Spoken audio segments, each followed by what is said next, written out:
So it says you are live. Do you guys see that on your screen? Yes. Okay, we're live. And I don't believe it. So this is what I do. I go over to my Twitter profile, right? This is my thing, and it's become a ritual too. So, and afterwards, I usually get like a little piece of chocolate. So I go over to my Twitter and I scroll down and see if we are truly live. And I see us. We did it. We're live. And I click back to you guys. We did it. We did it. This is Israel and the Middle East, part 3. Part 2. It's really part 2. Part 1 doesn't count. Part 2. Thank you so much for being here, and thank you everybody else for joining us. This is really exciting for me. Thank you, Jake. Thank you, David. Thanks so much, Adam.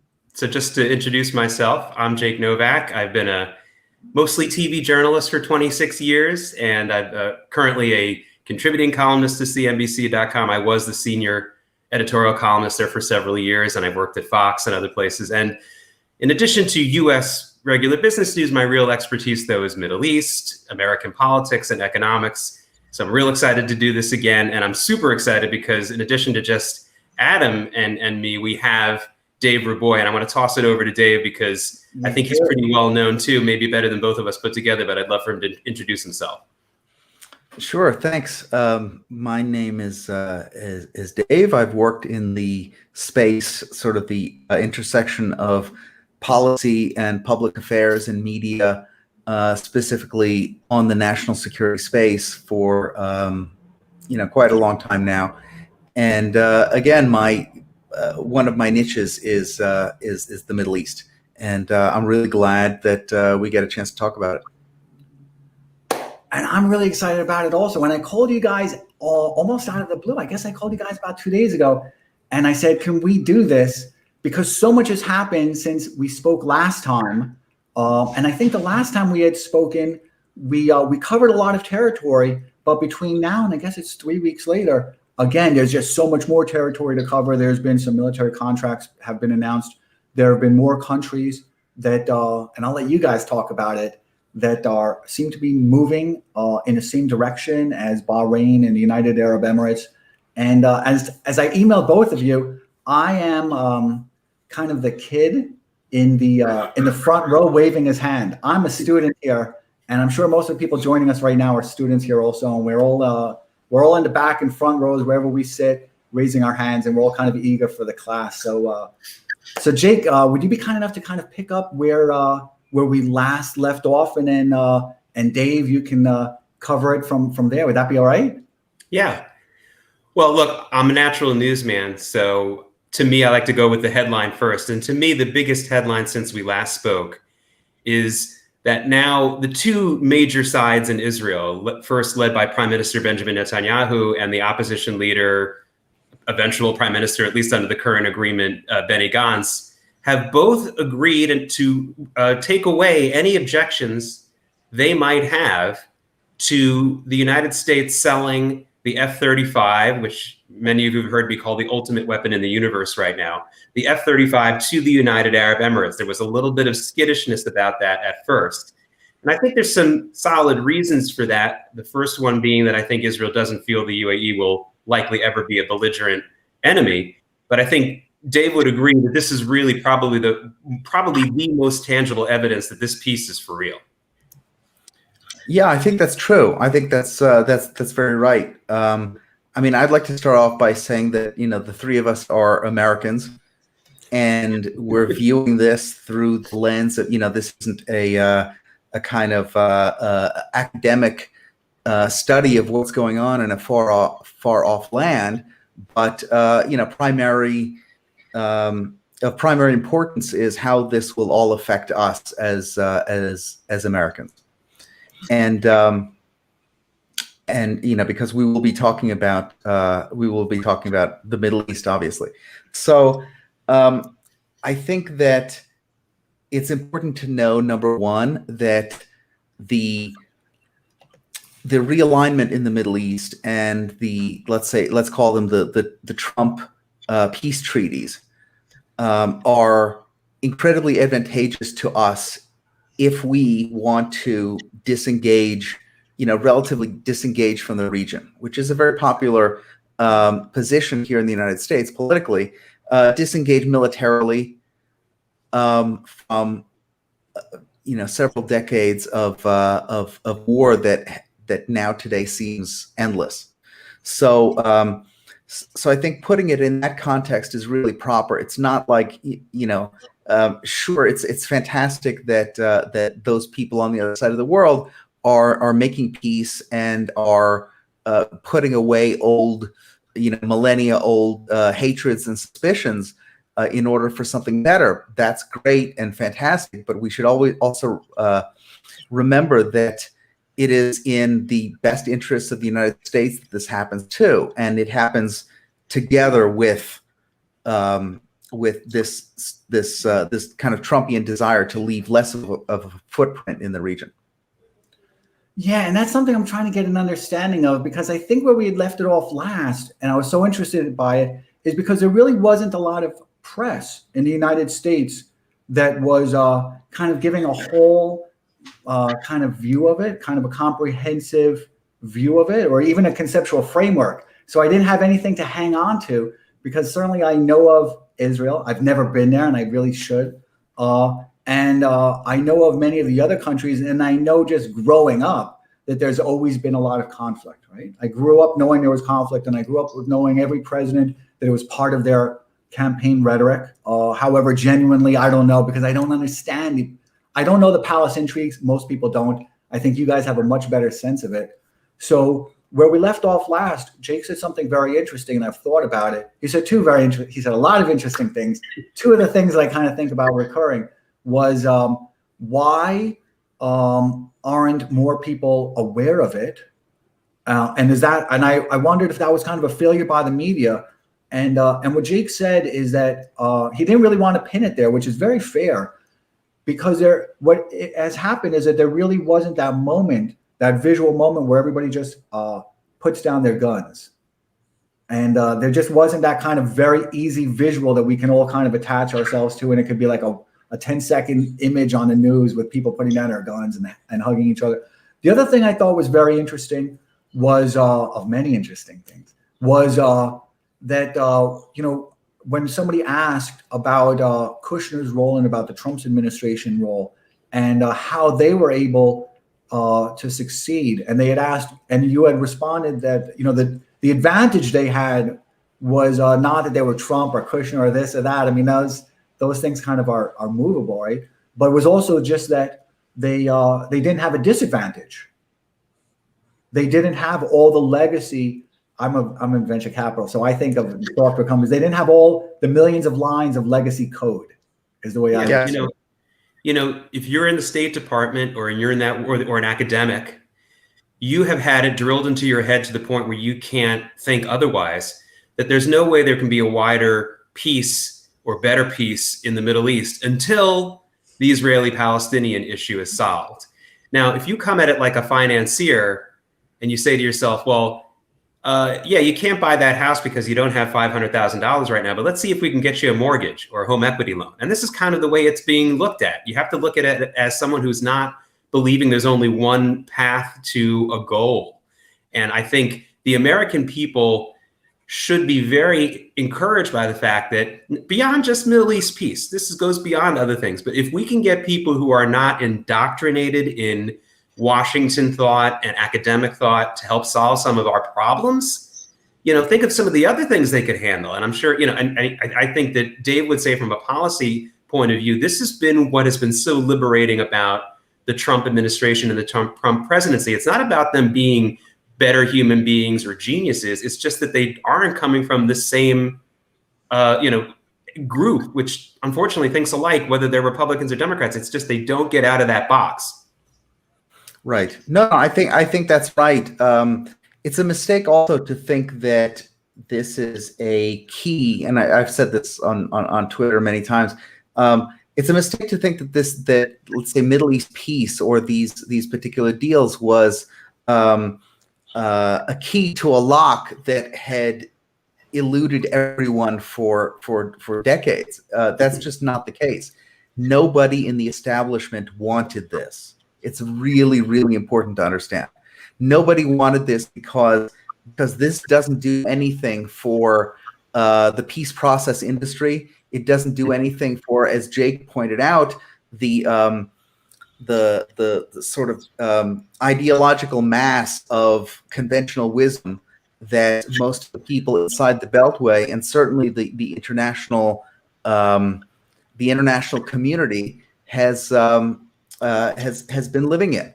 You know, they want basically the same thing that that the Arab League wanted in late 1967 when they got together in Khartoum and they said about Israel, no recognition, no peace, no negotiations. You know, it was the famous 3 no's. And it's kind of poetic that now the site of that, defiant, those defiant 3 no's, Khartoum in Sudan is the latest country to come to the table with Israel and be taken off the terror list in the United States. I think that's poetic, but it's also significant. And none of the people in the Ben Rhodes calls it the blob, but he's actually really talking about himself and his peers and supporters when he says that. But there is a foreign policy consensus throughout DC, from the think tanks to the State Department to international organizations, etc. There is a point of view, and that point of view had it such that in order to achieve any kind of peace, it's going to have to be at the expense of Israel. And it did not account for any of this stuff. Well, so can you help me better understand? And there's a lot of questions here, so I want to make sure we get a chance to the questions. And they're always better than my questions. But just because I'm the kid in the front row and I'm waving my hand kind of the highest, can you help me understand what it means when other countries are now joining that? I mean, are they now kind of taking sides, or how does this affect what happens next, and what does happen next? Well, what they're doing is they're rejecting what Dave talked about, this dogma that was set in stone in 1967. Now, I know that was 53 years ago, and that's a long time ago, especially if those of you who are watching are younger than 53. I get that. But understand that Israeli or Jewish and Arab relations are thousands, more than 1,000 years old.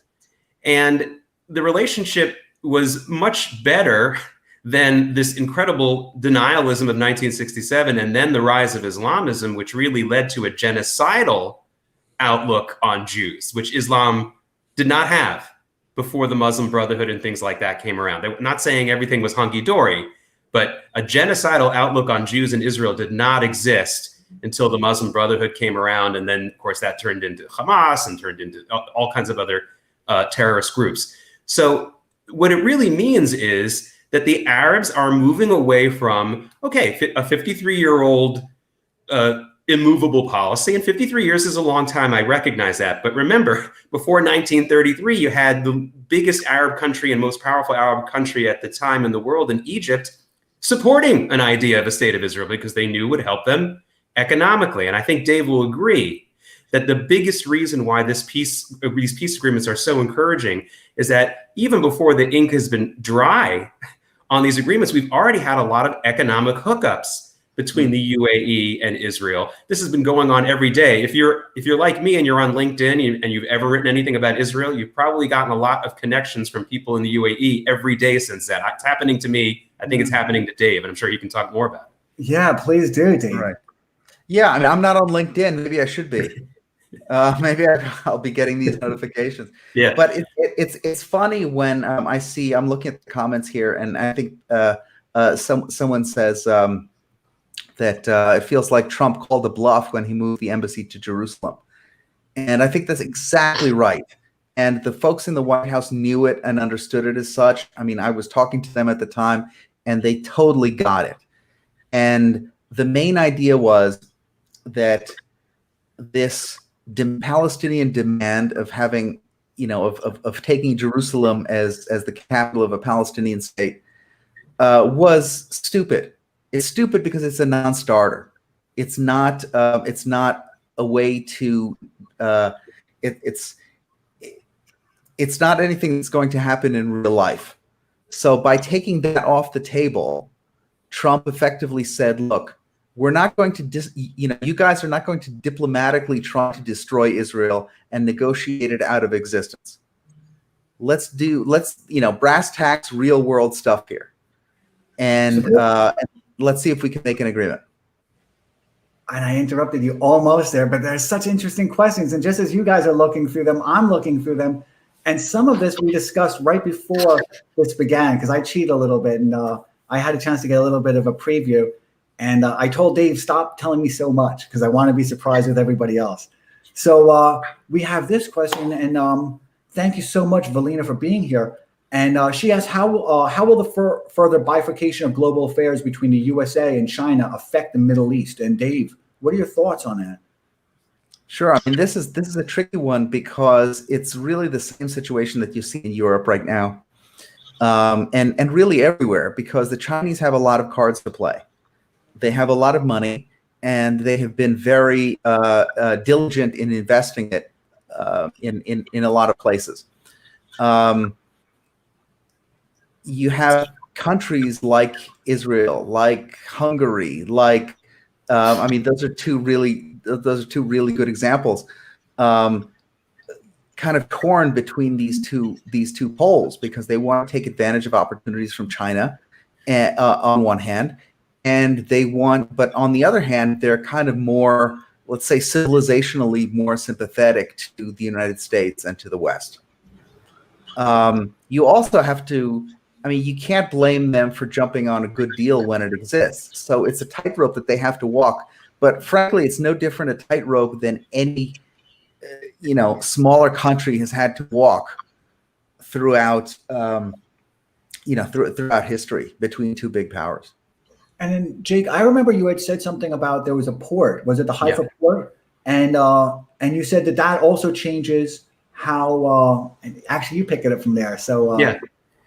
Well, you can see the answer to your question, our posted question here, in real time right now with the Haifa port in Israel right now. So I wrote last September for CNBC that Israel had a tough choice to make about how much more it was going to do in concert with China, because it was angering the U.S. administration, and it was also threatening some of Israel's national security. I have friends who are in the IDF whose commanders have told them, don't bring a Huawei phone onto my base, because they work in some of these intelligence bases. That's just one example.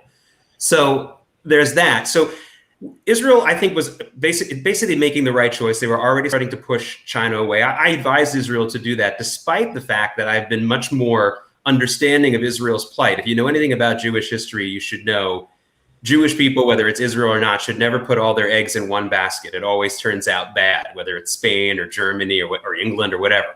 But in this case, I felt like China was too much of a risk.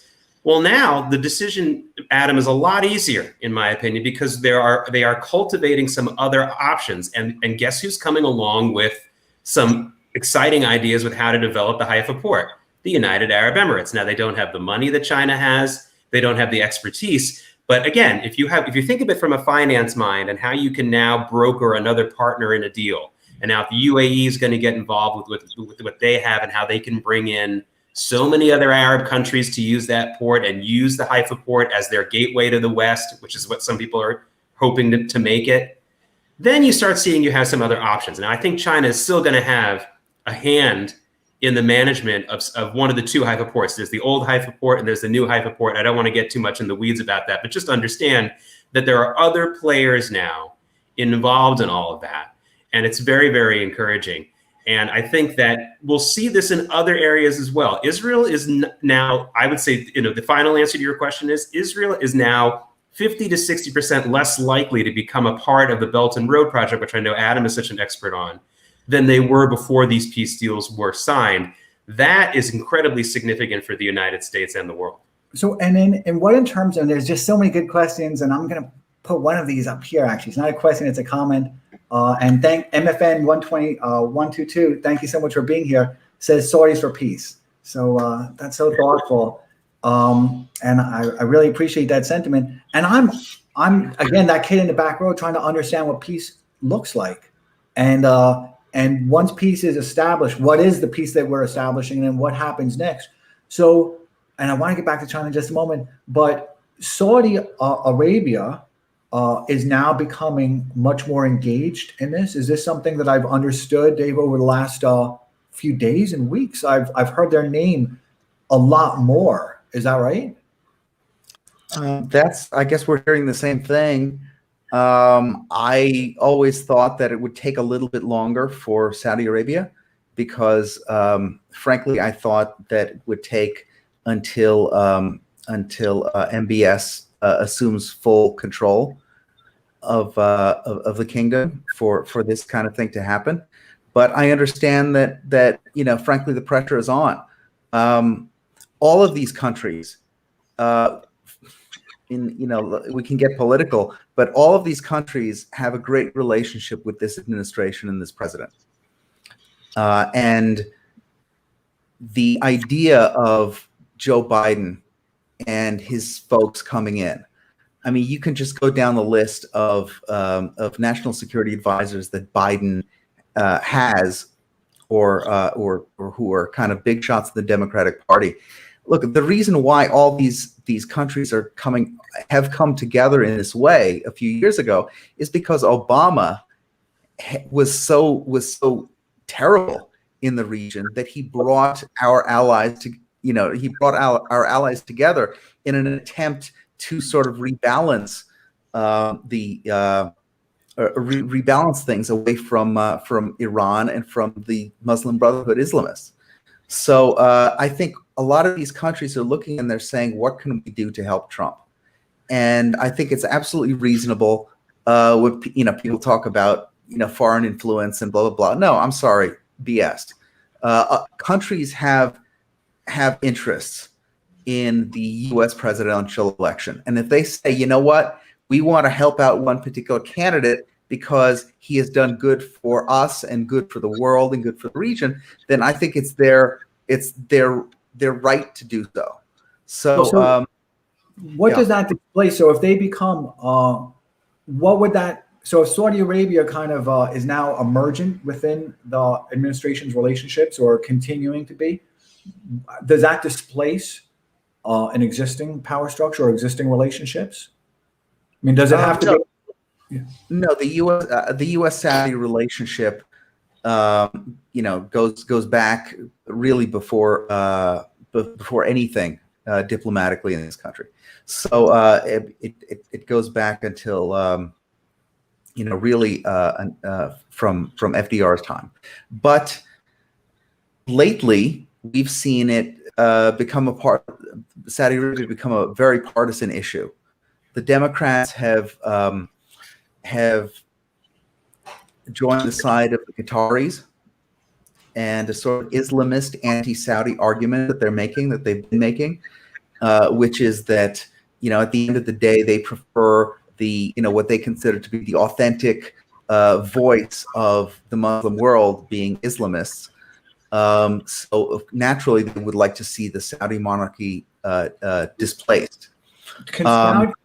So that makes, just to finish the thought, so that makes the Saudis more appreciative of Republicans and conservatives who pretty much want to keep the status quo, and Republicans and conservatives understand that the greatest threat to us and to the world is in that region are in fact Islamists. And the Saudi monarchy is a good bulwark against Islamists. And just there's so many good questions here, and I've got another good question, my own question, and then I'll get into a lot of other people's. And I remember Jake was discussing it somewhat, and I had a lot of people DM me about how Jake's history was so important to understand about the relationship with Persia and about all the nuances of the relationships and how they've coexisted with Israel and the Jews historically. Is that, do you see that happening again? I mean, do you see those kind of peaceful coexistence as something that can happen as peace progresses? Well, if we back the right horse, it will. I mean, what Dave is talking about is really, really important. Islamism is new. Okay, it's new by any historical standard. I trace it back to the beginning of the 20th century, basically. And it got a huge boost from, surprise, surprise, the Nazis. The Nazis funded it. They spread it throughout the Muslim and Arab world. And their influence, sadly, still lives in the form of Islamism. Now, what's really great is that Saudi Arabia has not only said that's enough, but they've gotten rid of a lot of their anti-American and anti-Israel clerics. You're starting to see the connection here. You can't be anti-Israel without being anti-American in the Middle East. And the Saudis know that. And the other big difference is, Dave mentioned it. The Trump administration has cultivated a friendship with Saudi Arabia to promote peace. Now, with all due respect to the Bush administration, their relationship that they cultivated with the Saudis was to promote a war against Iraq. And we can argue about that war all day. I'm shedding no tears for Saddam Hussein or his regime, don't get me wrong. However, it's obvious now that there probably was an opportunity then, maybe not as good then as it is now, to have said to the Saudis, we know you have some reforming groups within your government. Now, Mohammed bin Salman was probably, 15 years old right then, so it wasn't him.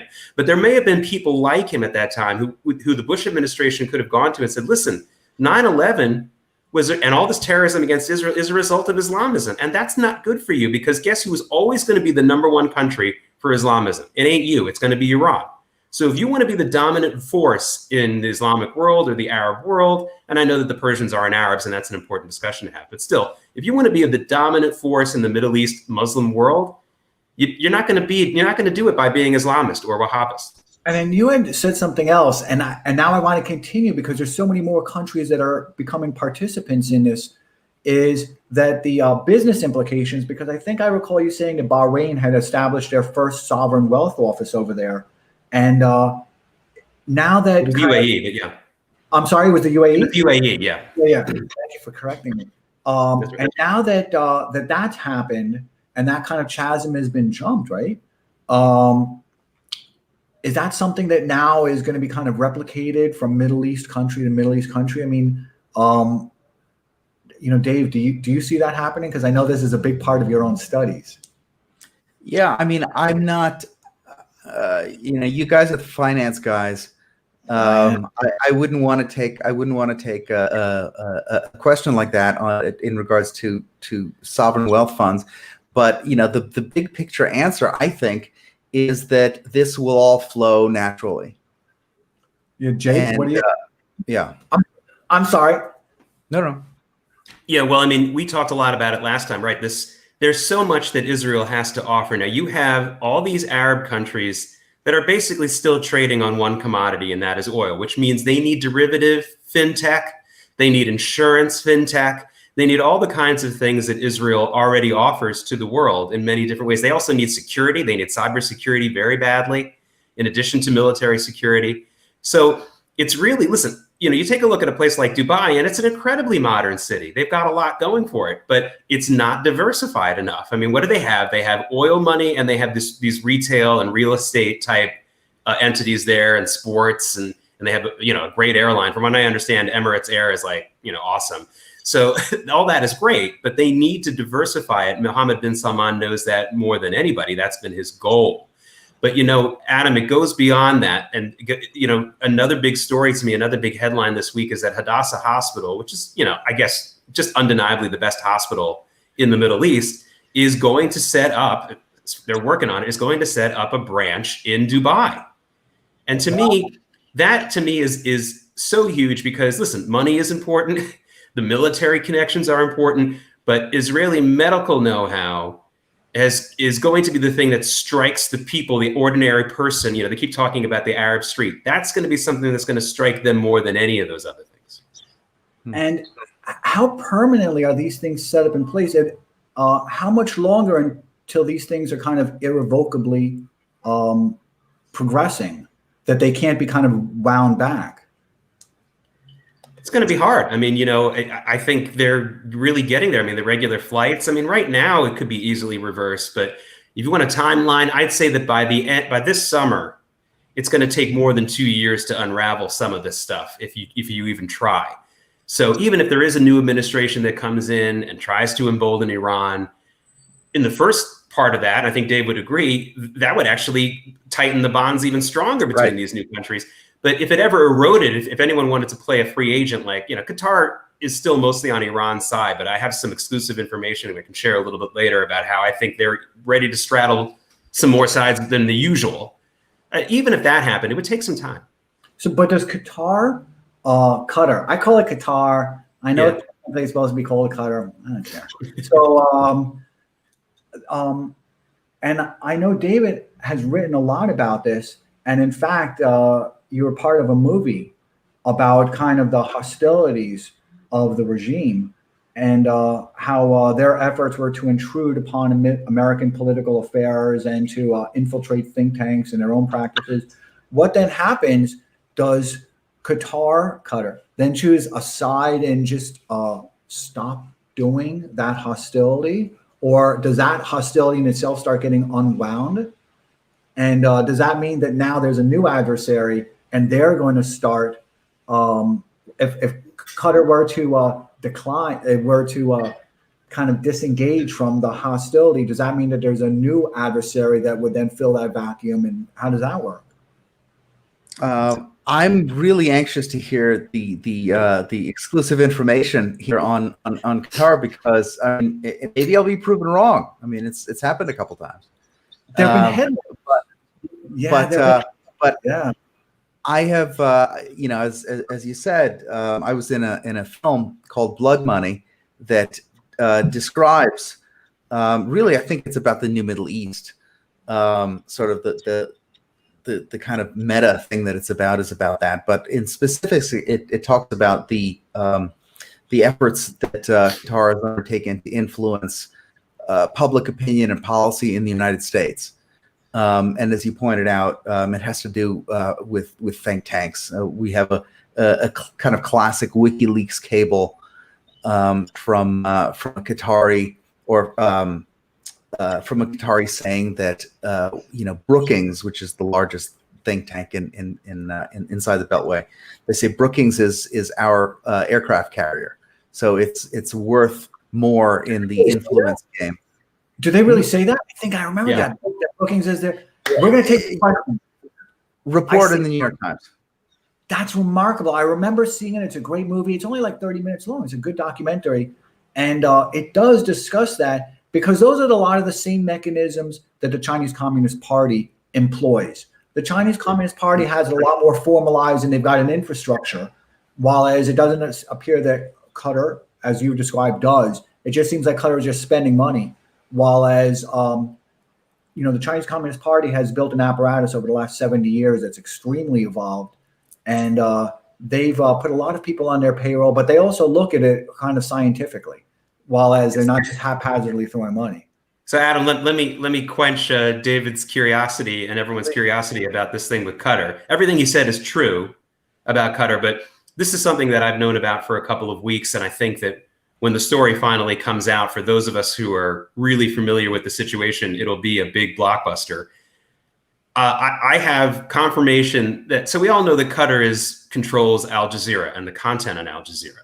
And for all of its editorial messages that I wouldn't agree with, there's no denying that Al Jazeera has brought a level of broadcast quality, and it's an umbrella in the area as far as who it reaches.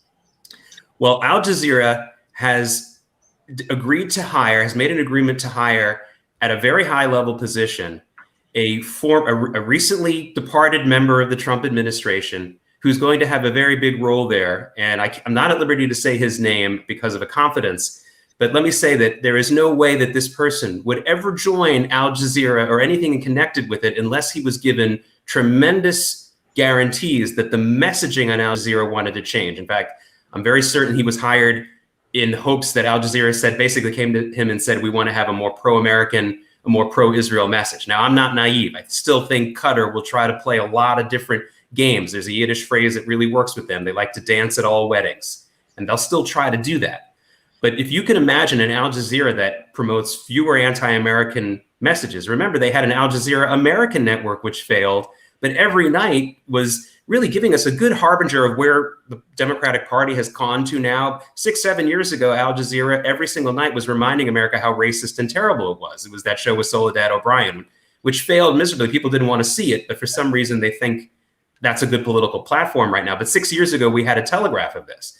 So imagine how powerful that will be if Al Jazeera changes that message. Now, this hire is going to happen. I don't know how long it's going to last. But to me, this is a very encouraging sign, because Qatar doesn't hire this guy, and this guy doesn't join Al Jazeera, Qatar's network, unless Qatar's thinking we better think of a future without being such a toady to Iran and without trying to be so negative. It's a positive sign. It's not the end of all of our problems with that, but it's positive. So John Bolton is going to be working for Al Jazeera. No, it's not him. It's someone even more pro-Israel than John Bolton. Wow. Yeah. Yeah, I mean, that was my first guess, and maybe it would have been something in the way of an explanation for why he was seen photographed bumbling around Doha last year. But is this something that's durable? So if that person does, and there's so many questions, I'm gonna have to get to them. And I like this part of it. Is that something that's durable? So if that person goes there, and I've heard these things for 20 years, right? I've heard these things for 30 years about peace, and I've only understood everything superficially, right? They're good campaign rhetoric, but I really wasn't emotionally or financially engaged in it, nor do I have any family lineage that's really engaged in it. And look, no matter what happens, no matter who Al Jazeera hires, I think there are a lot of structural reasons for why Qatar will never join let's say, an authentically pro-Israel, pro-West alliance. It may make some noises and say, okay, fine, sure, sign on the dotted line. But they understand themselves. Look, they've been very successful. I wrote a piece about this, about how they have, the Qataris have positioned themselves in the way in which the old Syrian regime used to position itself, which is like sort of the head of the axis of resistance. Erdogan now occupies this role, which is we're going to be the loudest, angriest, most anti-Israel folks on the block and anti-Western folks on the block, and because we get a tremendous amount of street cred from it with local Middle Eastern radicals. Now, what's absurd and different is that this used to be a message that some of these countries, the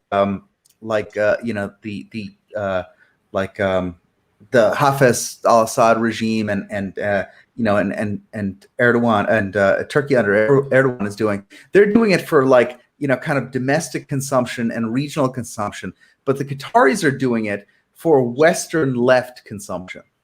So they have figured out a sweet spot where they can be, where the Qatari message is the leftist message.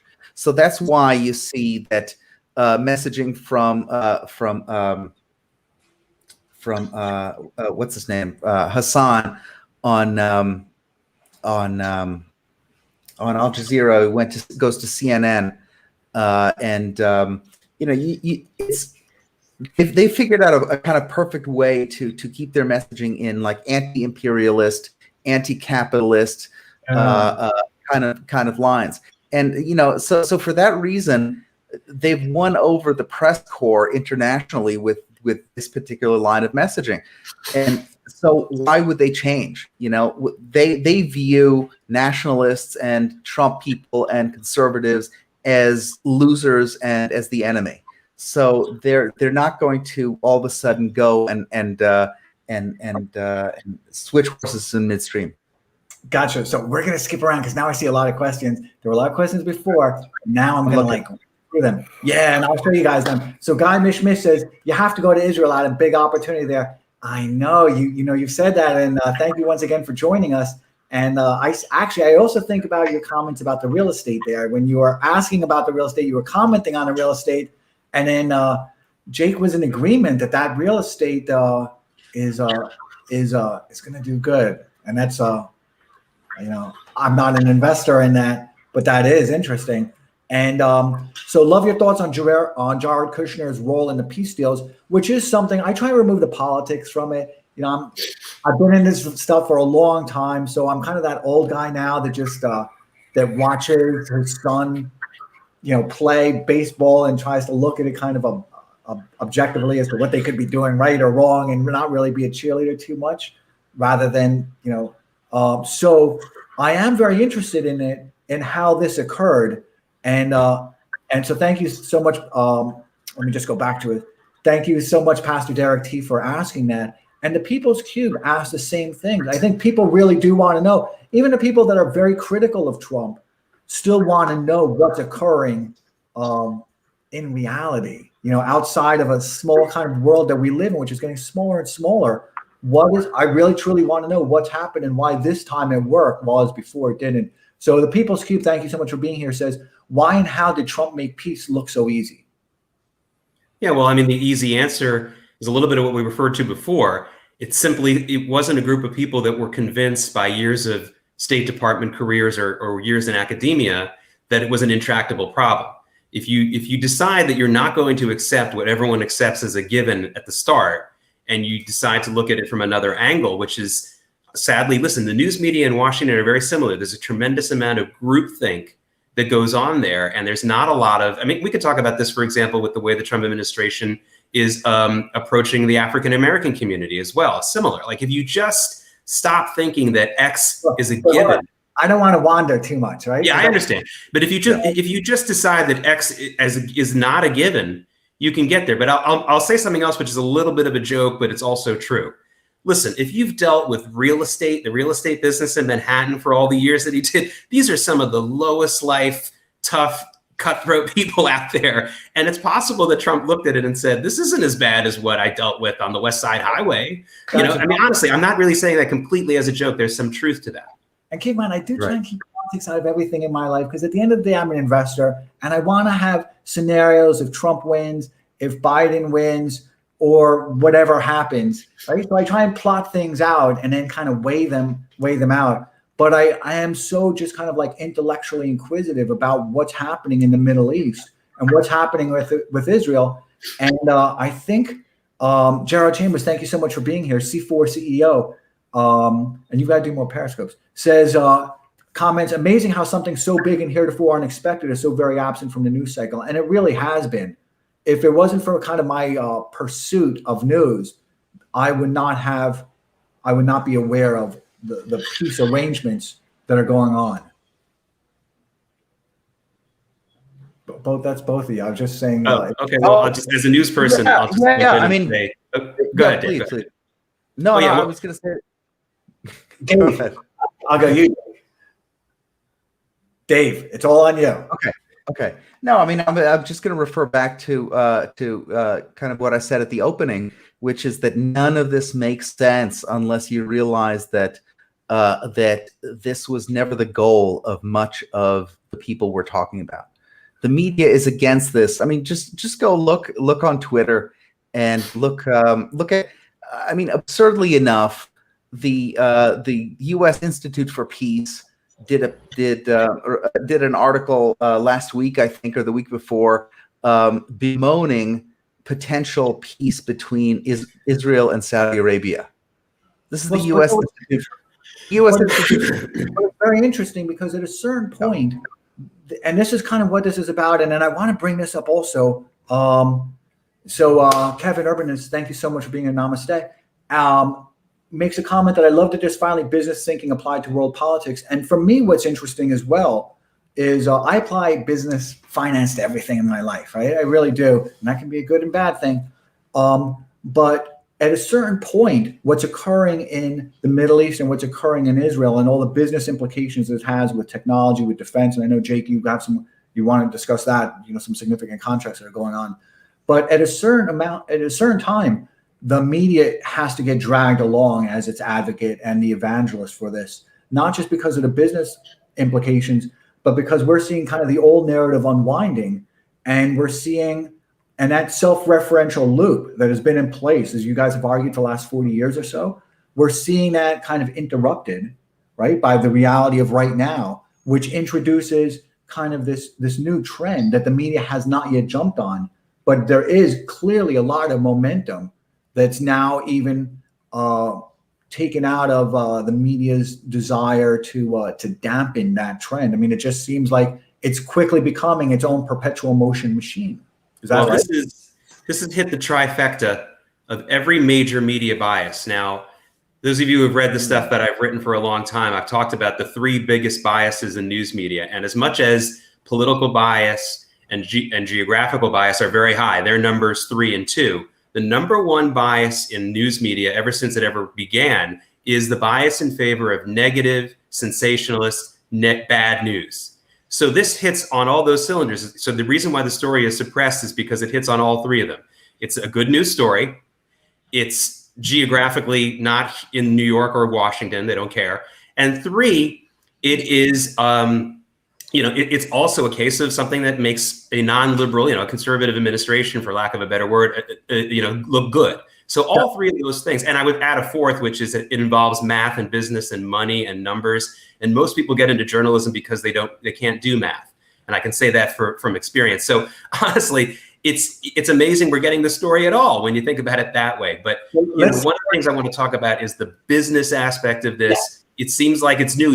I've seen the questions, and it sounds like it's like a new approach, and it is, but it's just a return to the old approach between these two groups. That's the way it always was before 1933, let's say. Gotcha. Okay, we got you on that, and I so much appreciate that. It's just we've got a lot of questions we've got to go through. So these are like speed rounds now, and we're going into the really fast part of the speed round. It's going to get faster, but we're going into the fast part. So Valina, again, thank you so much for being here. And Valina and I are going to be doing a Periscope soon because I have a special guest. I'm very excited about it. She's going to co-host it with me because it's a subject she's an expert in. So Valina says, great conversation. How will Israel-UAE relations be impacted by the U.S. election outcome? Dave, what are your thoughts? And Jake, what are your thoughts? Yeah, I think we covered this before, which is that at the end of the day, it's going to be very hard to unwind some of these things, especially Israel UAE. I think there is a depth of feeling and sentiment there that I think has taken a lot of people by surprise. We see it on social. We see it on social media, and we see it. We see it in different places. Really, some of the images have been kind of incredible. Seeing the willingness of both Israelis and Emiratis to celebrate peace on an individual basis. Yes, in many ways, governments in all of these countries, especially in countries that are not democracies, have to lead the way when it comes to policy, and eventually they will follow. I mean, the kind of anti-Israel, anti-Western sentiment of the Arab street for so many generations was always pushed and prodded along by the rulers. So now, if we have a different situation, we have a different type of relationship between these countries, I think you'll see things change. The media in these countries has a lot that has a lot to do with it too. Already, we've been seeing TV shows and things like that with Israelis and Jews not being the not being the designated villain and things like that. Are you seeing that already? Yes. We've already seen this. I think this past summer there was a big hit series in the Emirates about a Jewish woman or a Jewish family. That's kind of a historical drama. I haven't seen it, but these guys. I mean, look, these guys are really hip as far as this kind of programming goes. The Emirates did a huge I think maybe 20, 25 episode series on the Muslim Brotherhood from a negative perspective not long ago. And it's good to remember also that they were the first country to designate as terrorists not just the Brotherhood over there, but the Brotherhood in the United States, meaning CARE and some of these other organizations. They refer to them as terrorist organizations. That was in I think 2013. And so the reason I put up Valina's question again is because now I'm going to extend it to other countries as well. So it's not just exclusively Israel and the UAE. But now what happens when it becomes a perpetual motion machine in itself, right? If enough countries join, and it kind of resolves the impermanence of these things, right? Where it can't be unwound anymore. Now what happens with their own scenarios of if Biden wins or if Trump wins. So how are they kind of hedging their own bets? And how, if Trump wins, do they put more eggs in that basket? Or like what happens next? No. What are their own kind of alternatives and how are they hedging their own bets? And if Biden wins, what are the new bets? And if Trump wins, how do they kind of put more chips on the table?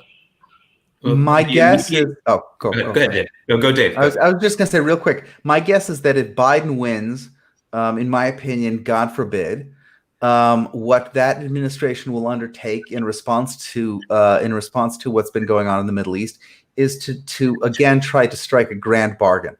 The Democrats have always been after grand diplomatic gestures with massive multilateral dimensions. 99.9% of the time, this is useless and counterproductive. The Trump administration likes bilats. That's just what it likes to do because you have the interests of 2, maybe 3 countries that can be serviced or advantaged through a thorough bilateral, trilateral agreement. Once you start throwing the entire Middle East into it, once you pull Iran into the table, there's very very little meaningful to discuss that's left. I think that's what people like Ben Rhodes will do. Matt Duss, who is Bernie Sanders' foreign policy advisor, totally dangerous, un-American, anti-Israel guy, is going to be the first one to attack both the Israelis and the Saudis and the Emiratis and to embrace Iran. Yeah. So I think it's going to be totally different. Yeah, and Jake, can you respond to that? And then we've got a lot of questions, and it's been 52 minutes, and I want to be so respectful of everybody's time. But there's just so many questions, and we're going to rip through them. So I'm very interested. Super quick. Yeah, I'll be super quick. I think that the immediate result will be the same.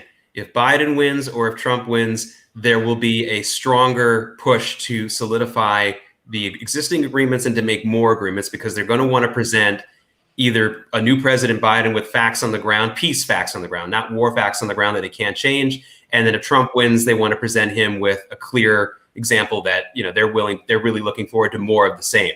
Long term, if Biden wins, then there are some definite threats that Dave referenced to. If they try to create some kind of new deal with Iran to bring Iran into it or something that is just symbolic, it could really be damaging. Okay, and we're going to skip around. So thank you so much for that. And David, thank you so much for being here. And he has, there's 2 things here. So I'm just going to go past this one really quickly, but I think it's important to say is that he watched Blood Money and the thought he came away with was Qatar is the Eye of Sauron. I thought it was a great documentary. I thought it was the perfect length. And what I'm very interested in, and I've funded journalists all my life. A lot of people know my mentor co-founded CNN with Ted Turner. His name is Reese. And then Reese was the first CEO, and they co-founded it. It's just such a great thing. And then when Reese left, he founded the Food Network, and I've been a part of journalism ever since. Very dear to my heart. So I thought what was very interesting about Blood Money was how deeply they've infiltrated, and they're just paying a premium from mediocre journalists. They're getting basically C-rated journalists, but they're paying them the A wages. And those journalists are really compliant because they did some smears against you, and they did some smears against Mike Cernovich.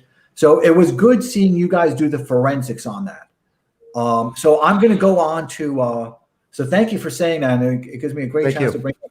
So again, he asked how, and again, thank you for being here. How big of a threat is Qatar compared to Iran, who receives most of the attention in that region? Jake, what are your thoughts there? Well, they're the propaganda arm, and propaganda is important in the Arab world. You've heard me reference this before. The Muslim Brotherhood got a huge boost from Nazi Germany in the 1930s. They were a smaller group in Egypt. They didn't have a lot of power. And suddenly, not only did they get money from the Nazis, but they got a daily radio program that the Grand Mufti of Jerusalem broadcast from Berlin throughout the war, if you can believe it. I don't know where he was living in Berlin. That's incredible. I never heard that. Yeah. No, the Grand Mufti of Jerusalem, who was a tremendous inspirational leader to the genocidal Muslim Brotherhood, did a daily radio broadcast out of a town near Berlin. He was living in Berlin as a guest of Adolf Hitler during the war. And so that propaganda was very important. One of the most ardent listeners to that radio show was Ruhollah Khomeini, who became Ayatollah Khomeini. It's not a small thing. Words matter, and rhetoric matters. And Qatar is playing that role right now, which is why I'm so hopeful that any watering down of their rhetoric through this hire that they're going to make at Al Jazeera will be positive. The answer to your question is they're the mouthpiece, and it's not that small a thing to be a mouthpiece to that kind of destructive rhetoric. Okay, and we're going to skip around. Thank you so much for that. Little Herc, thank you so much for being here. And I love that image. It's really awesome. So they ask, what are some of the biggest opportunity placement zone sectors in the Middle East tech market investment? So what do you see? And I know, Jake, you discussed this a little bit before about military contracts and pharmaceuticals. So where do you see the business opportunities? What should we be looking at as investors as kind of a leading indicator that things are really maturing and there's a lot of intellectual capital and knowledge transfer occurring? And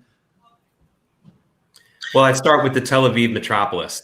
I'm so glad I'm getting a chance to answer this question because I misspoke last time. I said it right the second time, but I meant to say the town of Jaffa. Jaffa is the twin city of Tel Aviv. I said something else, I'm not even going to say it right, and then I got it right. So the expansion of Tel Aviv into Jaffa, which is a much more mixed Jewish-Arab area, it's becoming much more viable. There's a lot of investment opportunity there. Real estate is still, I know it's not as sexy as some of the other tech stuff, but that's one thing that you should be looking at. But yes, pharmaceuticals. Now, the current Prime Minister, Benjamin Netanyahu, has done a lot of great things for Israel in his role as prime minister. But when he was in political exile as finance minister, he saved the country on two things that he probably doesn't even ever talk about, which is he reformed their pension system. Israel would be like Greece right now if he hadn't done that. And the second thing is that he mostly deregulated the pharma industry. So, and we're seeing this now with COVID, and we're seeing other things like that. Israel will always be on the cutting edge of something in biotech. Now, if you're the kind of person who likes to take a nice gamble on a low price biotech stock out of Israel, and you can move your money in and out of it and take a profit, you're always going to have an opportunity there because it is a not so regulated market. It's not dangerous. They don't kill people. There's been no fatalities from this, but it is a much less regulated pharma market than the United States is. So to me, those are the two biggest answers to your question. But then again, look at the fintech. If Dubai continues to put some of this money, that wealth, that sovereign wealth into Israel, then look at companies like Lemonade and some of these other new companies. I guess JFrog is another. These are big opportunities. Gotcha. Thank you so much for that. And here's a really interesting question. And hopefully Tracy is here as well. And I would love, or Anas is here as well. And I'd love to see their comments on it. Is there any correlation between the rhetoric to end fossil fuels and the peace deals? Yes. Really? Yeah, sure. Because a lot of these countries have, these Arab states are not stupid. They see and understand that their economies need to diversify, as Jake pointed out earlier. And I don't think it has to do with a kind of ideological / political view of climate change and things like that. But they have growing populations, and one reason why Israel is so attractive to them is because of the high tech sector, which we've pointed out repeatedly, and Israel, better ties with Israel will enable them to diversify their own economies. So I think there's definitely something. There's definitely some linkage there. Jake?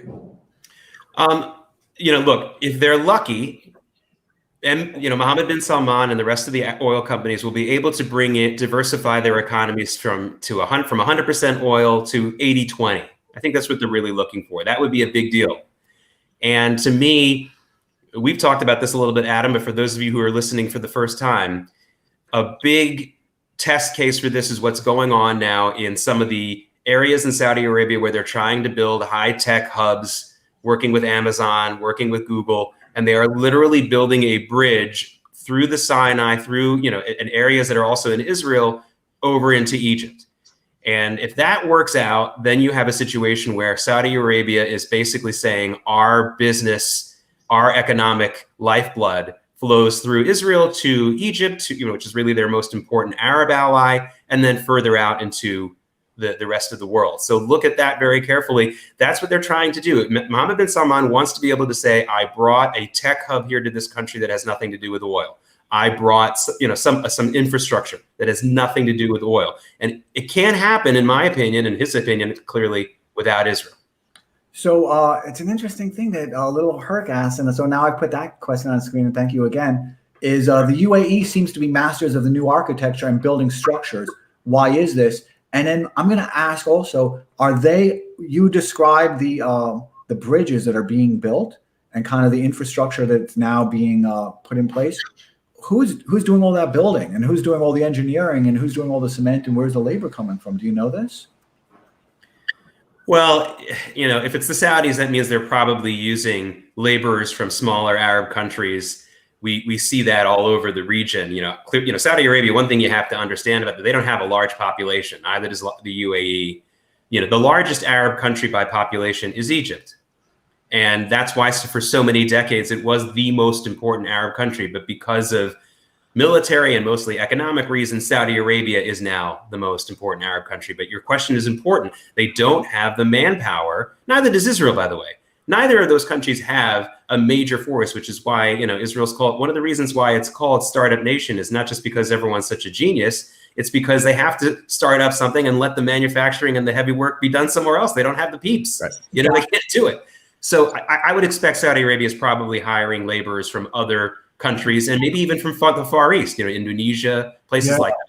I hope it would be labor that's acquired much more compassionately than we're seeing from Qatar. Yeah. Which Dave can speak of as an authority because they're really employing slave labor there. And I have seen media try and defend the slave labor. And to me, it's just an abhorrent type of thing is they try and present it as some type of arbitrage that's occurring. And, I don't know whether we can think that way in 2020. Right? I mean, it's just a horrible thing. And, I can tell everybody that Dave is an authority. Dave, I know we have to jump around. I don't know any other country that, where the population is 89 to 90% foreign laborers. And and 10% Qatari citizens. I mean, that's insane. That's something that's a powder keg. It's upsetting to be a spectator to it and just feel kind of powerless because we're all just like little fragile things. We have can't do anything about. So Jake, thank you so much for being here. Says peace between the leaders is not peace between people. How will peace impact the latter with other nations? Well, that's a question that we hear a lot, and I think it's a legitimate question. A lot of people are worried that, the leaders will make peace, but the so-called Arab street, they still hate the Jews, right? And the Jews still hate them, right? And the answer is not so much. Not so much. The fact is that there has been an artificial pumping in of Islamist, rhetoric that's, and it's won over some of the public, but not as much of the public as one might think. And second of all, listen, their leaders are respected and are thought of in ways that we don't think of our democratic leaders in this country. If Mohammed bin Salman and the leaders of the UAE tell their people, like, look, we're going to start trying to work this, then they'll listen. And, Dave noticed this as well. We've seen so many things on social media from regular people. These aren't from the leaders posting videos of, there was a guy in Dubai playing the Hatikva, which is Israel's national anthem, in the public square. The major newspaper. I'm going to interrupt you for 1 second because then we have to move on. But those things, so you're saying that those things are very meaningful because obviously people are not their governing regimes, right? Thank gosh, we're not our governing regime. But you're saying in that type of a political operating system, that type of a pronouncement is like a declaration that then kind of trickles down to the people. Right. It's understood. It's also the trend is your friend. If you're going to tell me that you had 2 million people who were in favor of destroying Israel yesterday, and now it's 1.5 million, I could start working with that. I mean, honestly, folks, you can't have the perfect be the enemy of the good here. Yeah, interesting. And we've been on for 104 right now, so we're going to try and wrap up in about 10 minutes. So we've got some really fast questions, and so it's like a family feud, and you guys are going to compete against each other. Well, So I just but before we leave that topic, just to say another word about it, there really is a generational divide that I have noticed when we're talking about folks in the Gulf states. It's over 40 or under 40. And it's really amazing how this works. And you know, I mean, I am, during the Arab Spring uprisings, I was very cynical about it and saying, oh, you know, social media, blah, blah, blah, blah, blah. This, you know, this isn't real and not reflective of the people on the ground. But I'll tell you, at, let's say, a leadership elite level, there is a world of a difference in worldview between over 40 and under 40. Over 40 is you have a lot of folks who are, let's say, in the diplomatic corps or in elite business or government opinion makers in the Gulf who, you know, for lack of a better word, they have a European approach to the conflict. They think it's all about the Palestinians, and you know, and it's very much like a kind of post Edward Said grievance studies point of view. You know, they all went to Western universities, and you know, they see themselves as world citizens and embrace all of those particular prejudices when it comes to the Middle East issues. Under 40, it's a totally different kettle of fish. I know folks who wear MAGA caps on the weekends, you know, who are more similar to American conservatives and American Republicans than they are to Europeans, or frankly, even to their you know, to their older brothers or cousins. I'm going to interrupt, and then I'm going to move on to another question. But that makes such an interesting point. So if they're going to wear a MAGA hat, right, and everybody knows I'm not political, but are they wearing that as an expression of Trump, or are they wearing that? What are they? How do they identify with that? Is that a Trump thing, or is that an America thing, or what? How do you? It's both. They like Trump because he's pro-America. They like Trump because he's a nationalist. The under 40 crowd, let's say in Saudi Arabia and in the Emirates, they are pro-Saudi Arabia. They are pro-Emirates. They are, you know, unabashed nationalists, which is good, and they love America. And Gotcha. and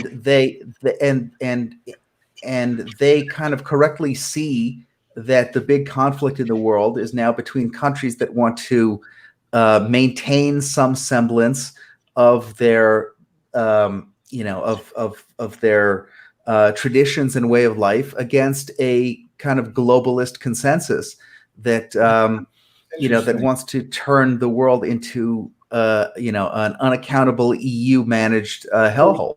So you're saying that what they're experiencing there, and I wasn't aware of this. I mean, I don't know. I'm like that. I told you, I'm the kid in the, you can see my hand here. I'm like the kid in the front row who's waving their hand and annoying all the other students behind them. But so what you're saying is that they're nationalist also. They see the threat of just kind of a globalist type of threat themselves that they're responding to. I didn't realize that.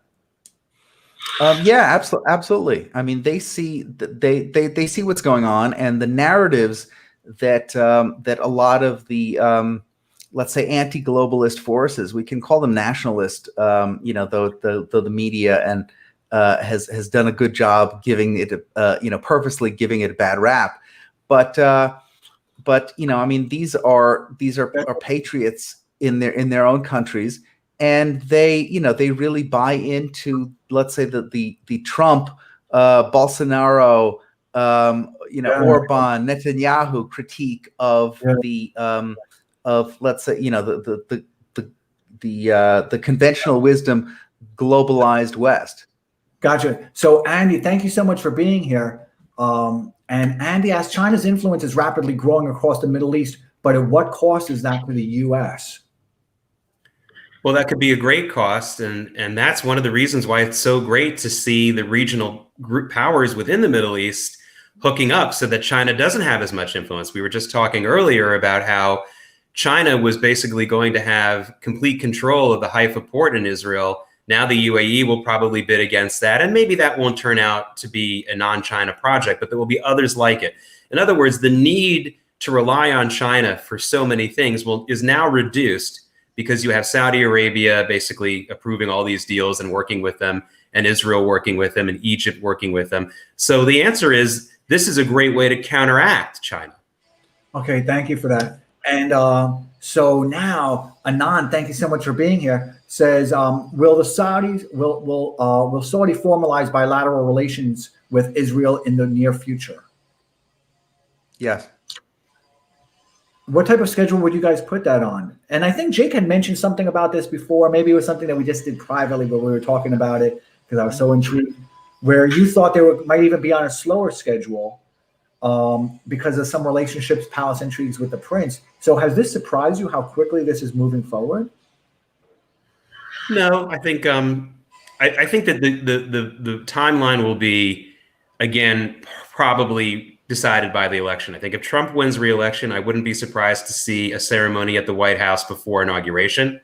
Gotcha. If Biden wins, I think the Saudis will hold out for some more, maybe some other agreements and maybe some promises that the Biden group won't unravel all the work that's been done, and then maybe they'll do it as well. It would take longer. Gotcha. But I think if Trump wins the election, the answer is sooner than later. Speed round. Okay, so Anand, thank you so much for that. And Dave, you said you were expecting it as well. So do you have like a time frame that you're working around, or what's your thoughts? I thought that that it would take a little more time. I thought that some people were maybe had let enthusiasm get ahead of them when they were predicting that Saudi would join up, shortly after Bahrain and UAE. I think we still have some time to go, but I think that. Yeah, I mean, I agree with Jake. It'll probably be within that kind of time frame. I mean, I would say months. So the diplomacy, or even sooner, based on the election. I mean, we could say, hey, they could do this tomorrow. Yeah. As a kind of pre-election thing. I'm not sure if there's a single person who votes based on this issue alone. I certainly, but I like knowing like what's going on, because I feel the media has kind of left us to our own devices, and right. that does actually create on trouble. Purpose. Yeah, no, on purpose. And I understand the point of view of the Trump administration wanting to do this in a pre-election way, because hey, that's the only way you get media coverage now. Yeah, and if you put it in context of the campaign.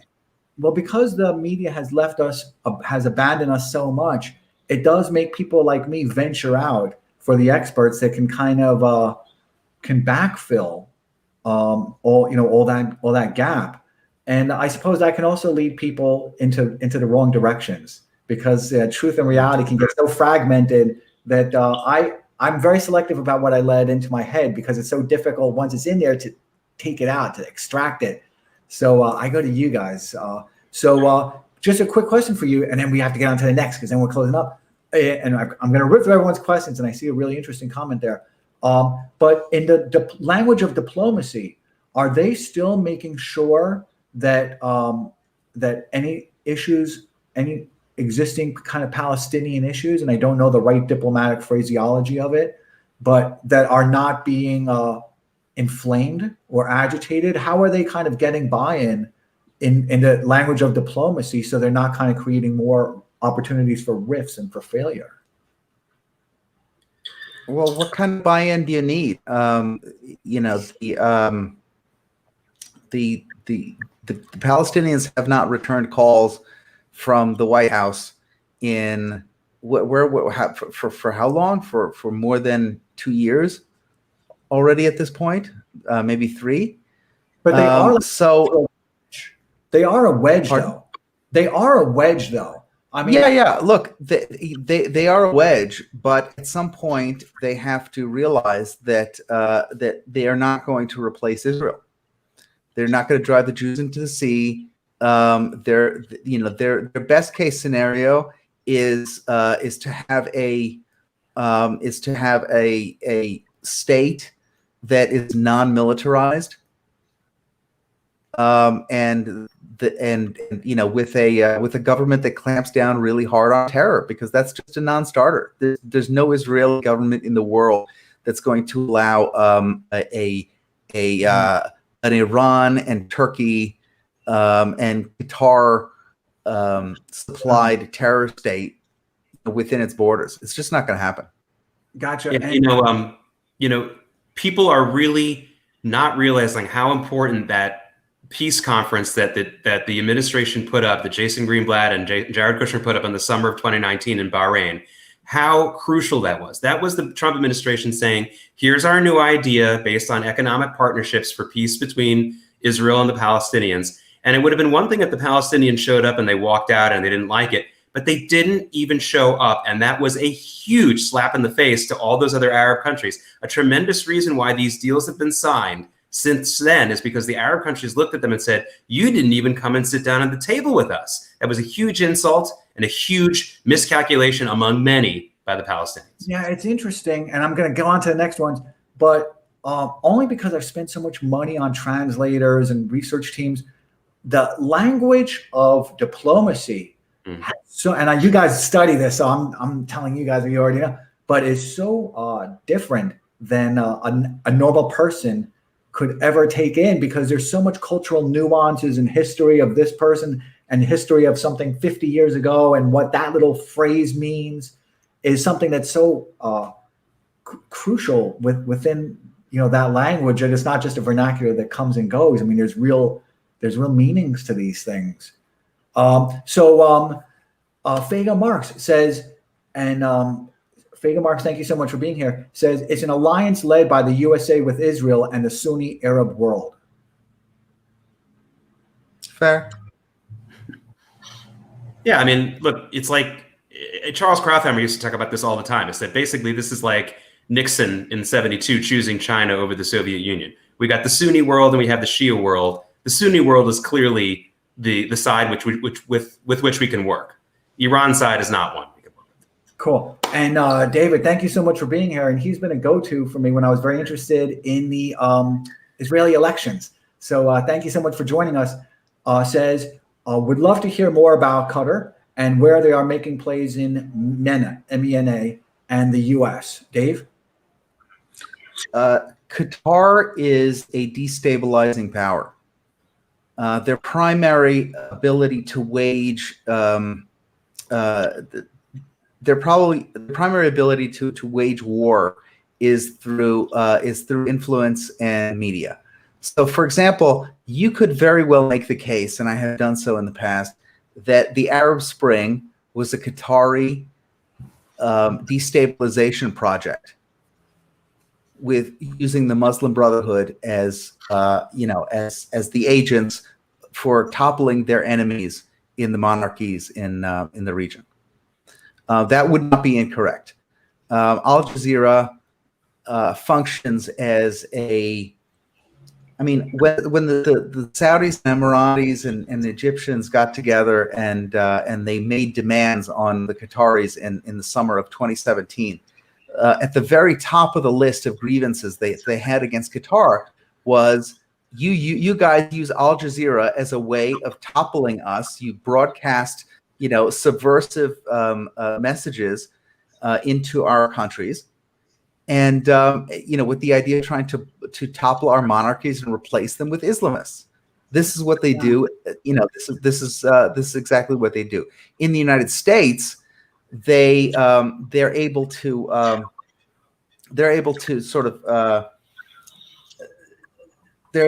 influence what our experts say, and also what the media says, and what people study. I see you're pushing, but we're in the Family Feud round. No, we're in the Family Feud round at the end of it. No, you guys are still competing against each other. Okay, so you guys are competing families. You guys have to buzz in because there's a lot of questions and I want to whip through them. They're so interesting. So Bart, thank you so much for being here. Says, what does peace in the Middle East mean for Russia? Does this make the region less interesting for proxy wars to occur? Oh, it's really bad news for Russia. Russia has been as destabilizing as Qatar has been. And Russia has been the big bad actor in the Middle East for so long. They basically created the PLO, by the way. The KGB created it. They're kind of like the insects in the Men in Black movies. They like to start wars, and they also like to dance at everybody's wedding. And honestly, not only are they a bad influence in the Middle East, but their Middle East policy is bad for Russia. They should choose a side and stick with it. They don't do it, and peace is going to make things bad for them, but maybe good in the long run. Gotcha, Dave. Agree. No. I mean, one of the best things that one of the great diplomatic achievements of the 1970s was kicking Russia out of the Middle East, and the Obama administration brought it back. They begged them to come back through Syria. So, so this is really, and I don't think there's anybody in the world that, even Russia, that would make the argument that, oh yeah, everything's better off with the Russians, meddling around in the Middle East. Okay, and Valina asks, and thank you again, Valina, so much for being here. I'm so excited about next week. China backs Iran and Syria. U.S. Backs Israel, Saudi Arabia, Jordan, and United Arab Emirates. Where do Turkey, Qatar stand, and Iraq? Well, Turkey and Qatar are mostly on Iran's side. They both try to play different sides of the game. Iraq, sadly, is really just completely controlled, in my opinion, by Iran. It's really not. Iraq's number one purpose right now is a land bridge for Iranian weapons to go to other parts of the Middle East. It's a sad truth. Really? Hopefully that will change. I had no idea. Wow. We delivered Iraq to the Iranians. Wow. Thank you so much for that. Wow. And if you guys want to follow up with that, Dave, if you've written anything about that, or Jake, definitely, I'm very interested in that, so I'll include that within this.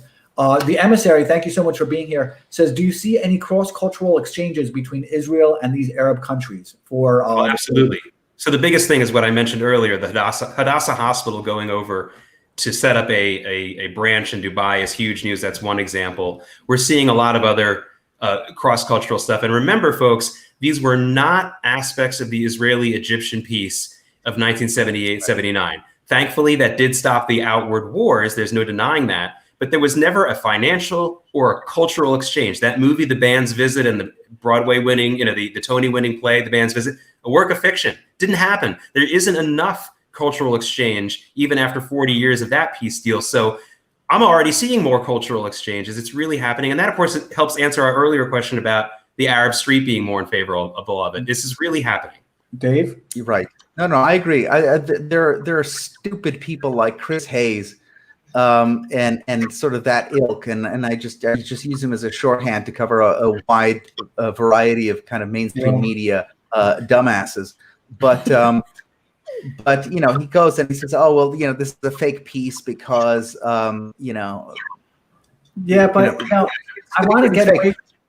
But I want to get away from that because everybody already kind of assumes that the media is not kind of sharing the wealth. So, but the personalities don't really make a difference to me. They're just they're not the culprits. But I want to skip on. A little bit.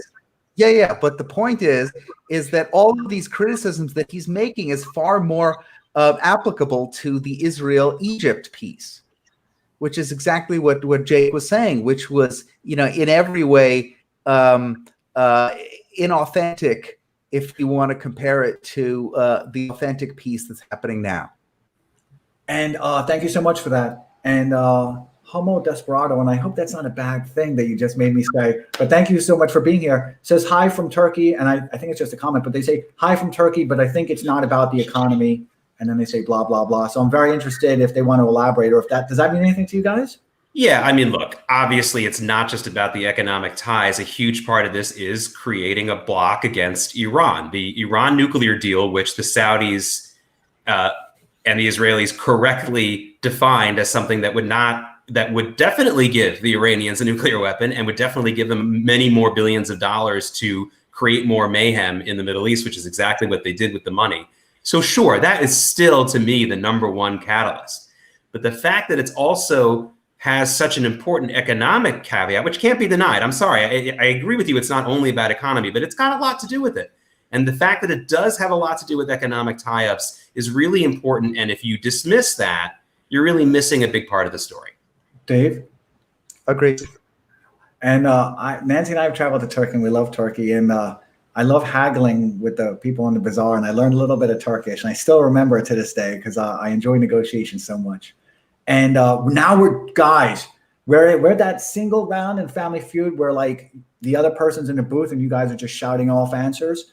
And hopefully you guys will win because we've got an hour and 25. I'm not going to let you guys break the record. So Valina asks, do you see potential for a free trade deal between EU, between Europe and the Gulf countries? And how about green technologies? And I know that's something you're very excited about, Jake. So we got to answer it and go on. Yeah, I would say no, but I do see a chance that the United Kingdom, Britain, will have a free trade deal before the EU. Oh, wow. Wow. Wow. And that's interesting. Dave, are you following that at all?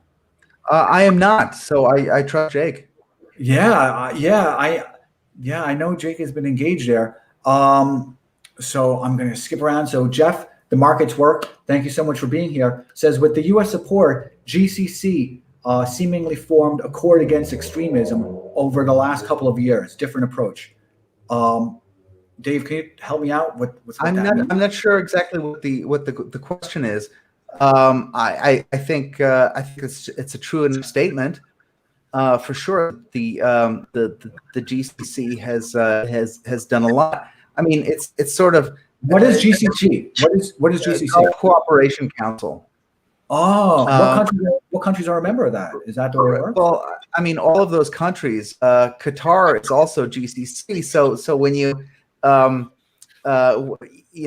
you talk about sort of GCC as GCC, it's hard to make a definitive statement because they have a very different take on political Islam than the Saudis and the Emiratis do right now.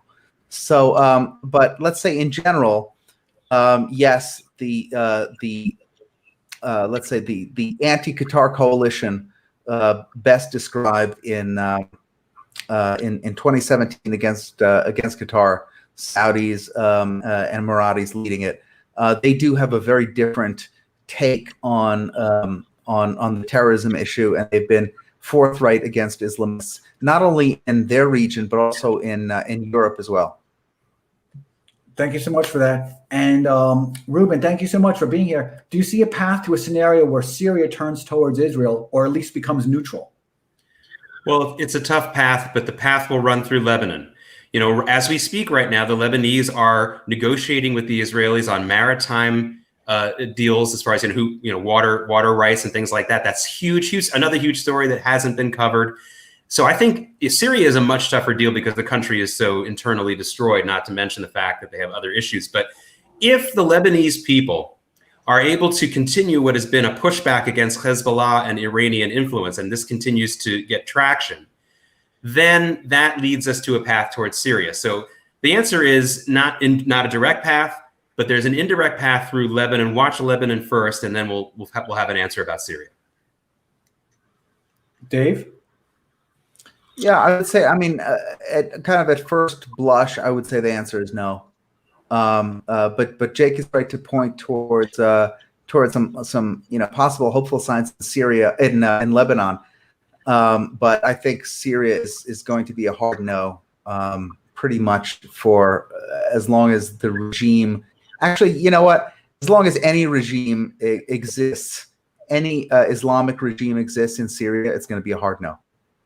And so, Homo Desperado, and again, I hope you're not making me say a bad word, but says, and she says, so you have to see that spelled out. But Saudi Arabia has never accepted Palestinian refugees. Turkey is the first country. Can you help me understand that a little bit better without getting can you be responsive to that? So again, they say Saudi Arabia has never accepted Palestinian refugees. Turkey is the first country. And then they say accepted Israel. So I'm sure they're having a little bit of a lapse in the translating that part. Right. Well, the first statement is certainly true, and it goes for far more than than Saudi Arabia. Most of these countries have never accepted Palestinian refugees as citizens. Some will take them in and build refugee camps, like we saw in Lebanon. And the point of that is to sort of maintain the running open store of the occupation and the to use the issue against Israel diplomatically. We've seen this in country after country. So as far as the second statement, I'm not sure what Turkey's position is on that. I have to say, I'm ignorant of that. And one of the interesting things about Twitter and Periscope is I get to see a bit of an engagement here. So Rep Faisal, thank you so much for being here. They're commenting to each other, so I think that's pretty cool, right? Because we're all having dinner or lunch, right? He says, I'm Saudi and this is false. So she had said, but also we accepted Palestinian, also Jewish refugees. And then Rep Faisal, and everyone's been so respectful because I know that there's so much emotional issues within this that we're all just trying to touch on, but not trying to resolve within this. Says, I'm Saudi and this is false. So I want to thank everybody for being just so respectful to each other. And AE Swins, thank you. I recognize that picture. So thank you so much for being here. It says, please say the name of this movie documentary again. It was Blood Money. Yeah, Blood Money. It's about 30 minutes long, which is the perfect length for that type of a thing. I really enjoyed it because it allowed me to kind of see it, take it in, and then kind of think about it later. And I still think about how journalists are not disclosing their ties. They're leaving things deliberately ambiguous. So I think the movie does a really good job of showing how they're preying on the ambiguity of these financial contracts and arrangements. It's really interesting. Adam, that last little exchange that you were showing, that little argument we were showing, is one of the reasons why I am so optimistic about this. If you talk to any Muslims or Arab Muslims in the United States or in the Middle East, inevitably they will start to boast about how good their country or their particular culture has been to the Jews over the generations. It's something they like to boast about. They like to say, hey, a lot better to live in Egypt in 1750 than it was in, France or something. And, they got a point. So that's one of the reasons why I am optimistic, because clearly there's some point of cultural pride involved here. They would like to be known as peacemakers and not the kind of people who brought European-style hatred of the Jews to. It's hard to explain, but you can see it in that little exchange. Didn't you see how they were both trying to sort of outdo each other for more decency to others? That's a good sign. I thought, yeah, I did see that. You're right, I did see that. So my apologies for saying no. I interrupted when I said no. I did see that. And I also, just as I expected, everyone, we're not our ruling regime. So we also have that kind of problem that sometimes we have to defend kind of a regime that we don't even like. And, we're just not that. People are people. And I understand these things are tricky. And I've lived overseas a lot, where I've lived in some countries that are burning with a lot of legacy code that can be very bad.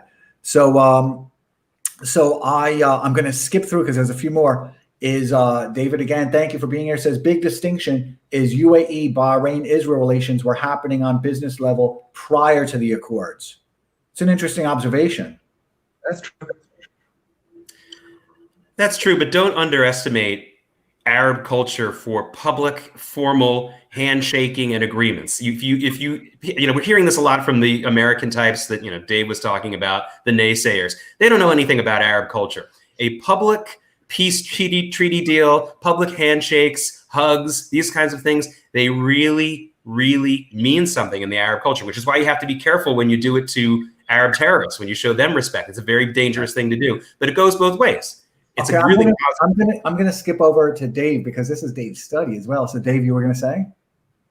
No, I mean he's absolutely right. I mean these things are of vital importance.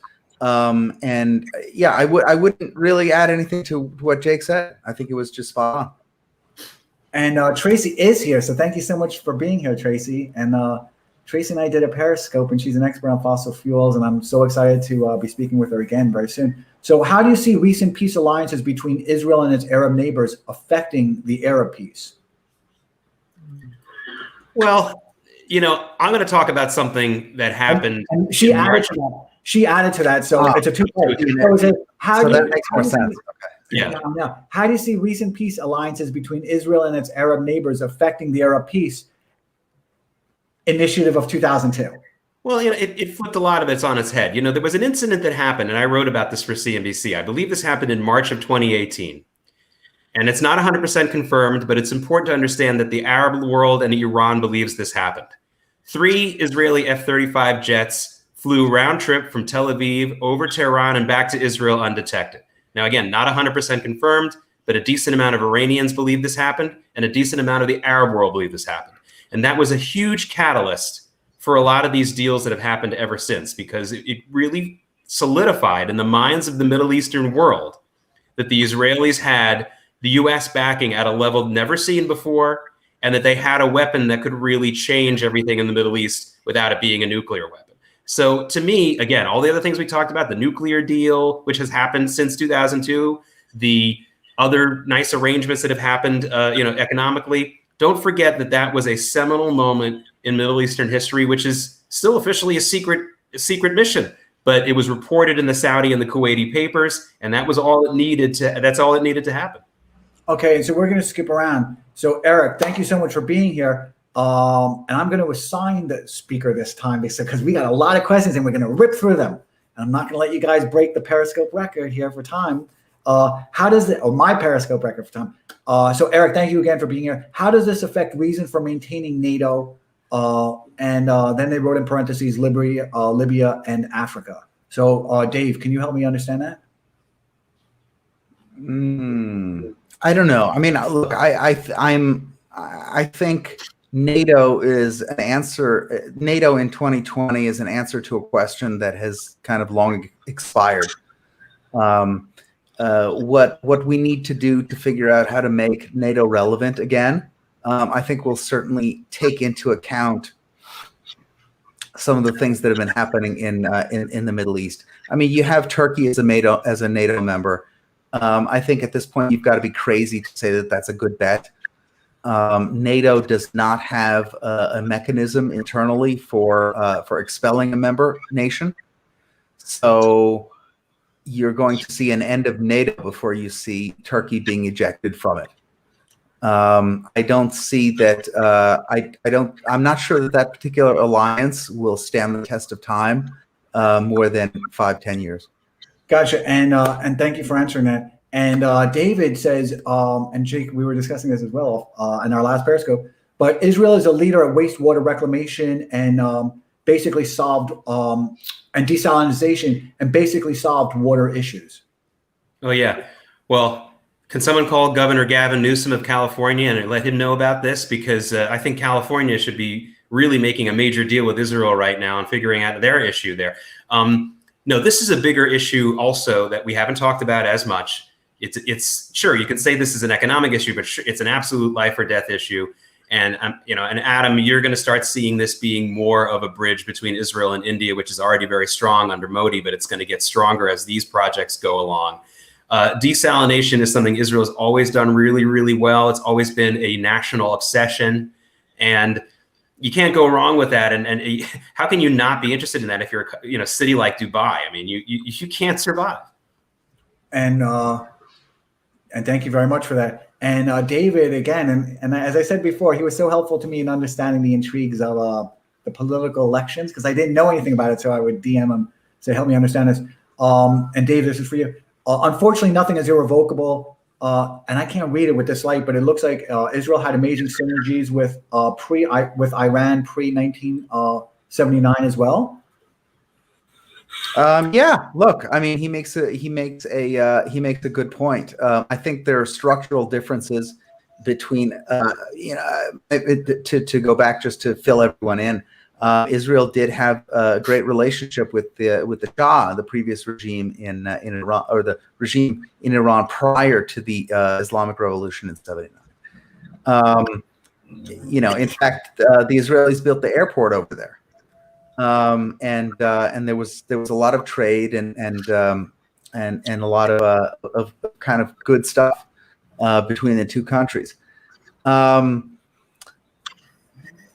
I don't think you're going to see a mass Islamist movement to topple internally, to topple either Saudi Arabia or the Emirates. That's just not what the population looks like. That's not in really in anyone's forecast. So I think it'll be different. Can anything happen? Sure. 100 years from now, 50 years from now, a completely different population could displace a completely different regime. But I think as time goes on, very shortly it will be such that, and this kind of speaks to the question about the Arab Peace Initiative of 2002. Very shortly, I think a lot of things that many of us clung to as very important are just going to be overtaken by events, and I think that we're going to be reaping. All of these countries are going to be reaping benefit of this peace and this realignment. Gotcha. So thank you very much. And now we're at such a speedy round because there's so many more good questions. So it's been an hour and 40, and we're going to try and wrap this up in about 6 minutes. So it's like Superman racing the Flash, right? It's that fast. So go. Here says, how does this normalization affect Israel in regards to Hamas? Oh, really bad news for Hamas. They lose a lot of their funding stream. Okay. Thank you. You can add to that. That was too quick. Do you have anything more to add to that? Because I know that's a complicated question. You know what? It's just, I think the Saudis had actually closed the funding to Hamas for a long time. This solidifies it, and it proves to the world, and proves, more importantly, to the Saudis, that they made the right choice there. So Hamas now has really only one funder. It's Iran through the Qatari conduit. That means just one more window to close, folks. And I'm encouraged by that. Right. I mean, we can go back to the last war that Israel had with Hamas. The Saudis and the Emiratis were pressing Israel to finish up, clean their clock in Gaza, which was sort of the first inkling that some of us got that this realignment was coming, because that's something that 20 years ago would just not have happened. And thank you so much for that. And Vijay Kumar, thank you so much for being here. Says, will there be a threat to MBS if he goes with Israel, as he had made many enemies within? Sure, I think it's reasonable. The specter of Anwar Sadat is hanging over every Arab leader, and has since when he was killed in the early 80s. I think he's got to maintain control, and I think he's doing that pretty well. But as the populations change, the threat of that kind of retaliatory action over making peace is going to lessen. Of course, there'll be holdouts, but frankly, the holdouts, let's say in Saudi Arabia, are the ones who are in jail already for terrorism. Oh, interesting. Jake? I know it's a good question, and you guys have been so great with good answers. So here's what I have to say about the safety of Mohammed bin Salman. I like his odds. Okay, I mean, remember a couple of years ago, he put about 200 of the most powerful people in Saudi Arabia into a house arrest at the Riyadh. I think it was the Ritz-Carlton. And including Alawid bin Talal, who, bless his heart, who was reading the tea leaves. He wasn't stupid. He spent about a year starting to say nice things about Israel, which he didn't used to do, hoping to make it clear to Mohammed bin Salman that he was on his team. But I think he was too powerful and too rich to be left alone. He came out of that about 20 pounds lighter and a lot quieter. My point is, unlike Anwar Sadat, Saudi Arabia is a much smaller populated country, and there's been a lot of pre-work done to this situation. And like I said, Mohammed bin Salman, I like his odds to survive any issue with that. I really do. And thank you so much for that. And S. Mukherjee, thank you so much for being here, says, what is Libya's stake in all this post the Arab Spring? It depends. It depends which Libya you're talking about.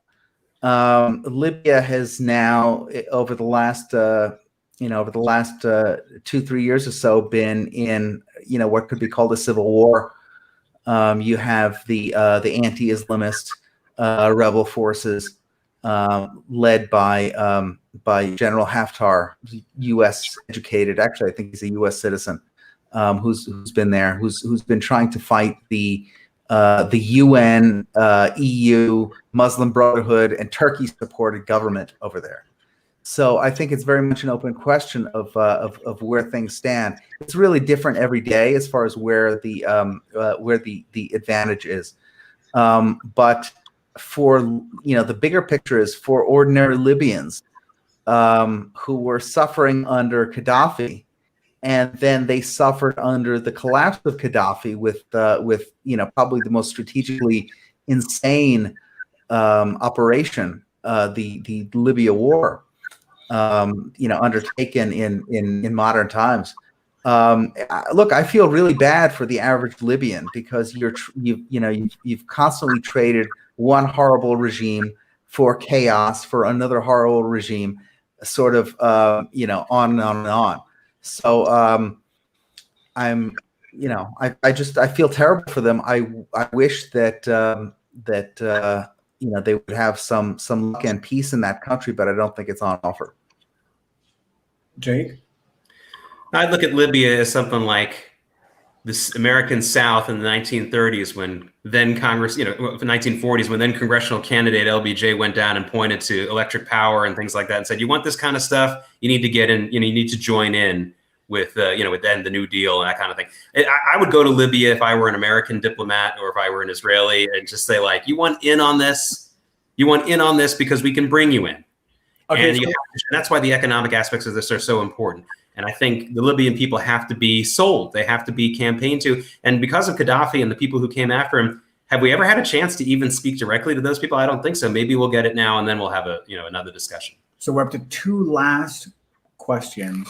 These are speed round, and they're complicated. So it's a complicated speed answer. So Pastor Derek T, thank you so much for being here. Says very concerned that China will want to protect any investments in that region. All right, then get involved with the UAE in working with the Haifa port. Make sure that let the UAE be the ones who are the personal managers there. Take out any surveillance or industrial espionage junk that you want there, and you'll save yourself a lot of money and time. I don't know if the Chinese communist regime thinks in that logical way, but that's what I would tell them. And honestly, they clearly are willing to take losses in return for some kind of influence long term. I don't know if they can be spoken to that way, but if they want to save money, then stop the nonsense. Yeah, I don't know. I mean, I could probably be more responsive to that in that I'm very familiar with the very opaque loans and what's going on with the Exim Bank and the vulnerabilities of the countries in the region with their GDP. And we're seeing that today with America is doing a deal with the Maldives, which the Maldives has suffered tremendous economic shock. And it has 30% of its GDP pledged to China. So things are interesting in the region. I do think these are all proxy wars that are being fought out, and I do think, just as an example with the Maldives today, that we're winning, and hopefully we'll solve the problems in Djibouti next. So, Pastor Derek T, those are the same concerns as I have, and I do feel that today's news with the Maldives kind of shows you the trend going forward that there's a war going on. I think we're winning it. So at least right now we're winning. It was a good strategic move today. So we're going to close with a really interesting question for both of you who have so much deep familiarity with the culture, and it's going to be our closing. So you're not a fan. Thank you so much for being here. What a nice picture that is with your child. Says that it's nice that Arab countries are making peace, but how about changing their educational system? And Dave, would you mind answering that? Sure. I saw that question. It was a fantastic question. I need to find. I'm sorry that I forgot her name, but she is an academic who's actually written quite extensively on the new Saudi educational program. And she's got several pieces. I think in UK publications. I think it's coming. It's some of it has already happened, but more is on the way. If you look at outlets like Arab News, which is a really wonderful Saudi outlet that I write for on occasion, kind of semi-regularly, then you'll see some of this stuff being covered. But if you follow my Twitter, I'm going to try to find some links to this particular woman's pieces on the Saudi educational system. It's a good point. It's something that many of us have been, kind of bugging the Saudis about for, almost 20 years now or longer, and they're finally making changes, and it's all to the good. Jake, it's your question, and we're going to close up with it. So feel free to expand on it, but then we're going to close out. So you're the closing moments. Real quick, just I would say what a great opportunity for Israeli, Saudis, and other Arab countries to create a new curriculum about the Middle East. And one of the things that you've heard me say many times before, let's not forget there was a history in this region between Jews and Arabs before 1933 that needs to be explored. Yes, most of the changes in education need to happen from the Palestinian side and the Saudi side, but the Israelis would do good to start educating their kids in their schools a little bit more about the history of, for example, Egyptian Jewry before the 20th century. That could be one of those olive branches that the Israelis could offer and say, we're going to talk about all the great stuff that happened between us for centuries. And that's how we're going to start, with not just telling you to erase the nasty stuff that you've had. Yeah, that's very interesting, because we discussed a little bit in the last Periscope, and I'm just as interested in the answer to that as everybody else is. So Dave, please do follow up with that author. And I think, Dave, you had also said that there's the above 40 crowd and there's the below 40 crowd, and the above 40 crowd, of which I'm kind of a member of, even though I don't want to be a member of. I'm happy with being a member. They took my membership. I'm chronologically in that group too, Yeah. It's kind of one of those things that you have to, they opt you into, right? They automatically enroll you into it, and then they won't let you opt out of it. So, but I'm very interested in the under 40 crowd, and then particularly in like the under 10 crowd, because they're the ones that are 10 years from now. So, I mean, we're going to see attrition from what's happening now down to those 10 and 11-year-olds who are now just getting imprinted. So what are you guys seeing there? I mean, have you seen real movement?